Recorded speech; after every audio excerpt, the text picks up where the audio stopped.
Major breaking news guys अहिले चाहिँ इजरायलको तेल अभिभ लेबनानबाट हेजबोलाले र इरानले चाहिँ आफ्नो ड्रोन र मिसाइल्सहरूको वर्षा गरे पछाडि चाहिँ अहिले इजरायल चाहिँ अन्डर हेभी एट्याक छ। आज मात्र तेल अभिभमा चाहिँ लेबनानबाट हेजबोला र इरानले चाहिँ 100-150 एउटा एकैचोटि हाने पछाडि चाहिँ अहिले मिसाइलको बर्सात भएको छ र इजरायल चाहिँ अहिले अन्डर हेभी एट्याक छ। यो खालको हनाइ चाहिँ मैले धेरै दिन पछाडि देखे हो। यो चाहिँ अति नै हो। 100-150 एउटा एकैचोटि हान्दाखेरि पनि त्यो आइरन डम चाहिँ खोइ त, नभए त्यहाँ इन्टरसेप्ट गरेको देखिन्छ है गाइज।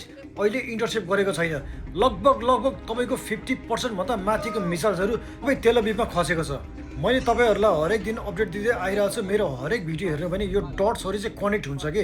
जस्तै कि आज भर्खर हालेको भिडियोमा चाहिँ हिजो भर्खर हेजबोलाले चाहिँ इरानको आइरन ड्रोम एक ठाउँमा चाहिँ डिस्ट्रोय गरेको थियो।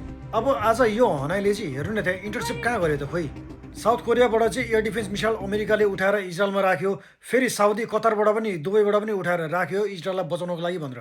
हो, यो भिडियो हेर्नुहोस्, ठ्याक्कै त्यही हो। उसो त इजरायलले पनि लेबनानमा चाहिँ हान्न छोडेको छैन। दुईतिर अहिले कस्तो भइरहेको छ भन्दाखेरि चाहिँ उताबाट पनि हान्ने, यताबाट पनि हान्ने।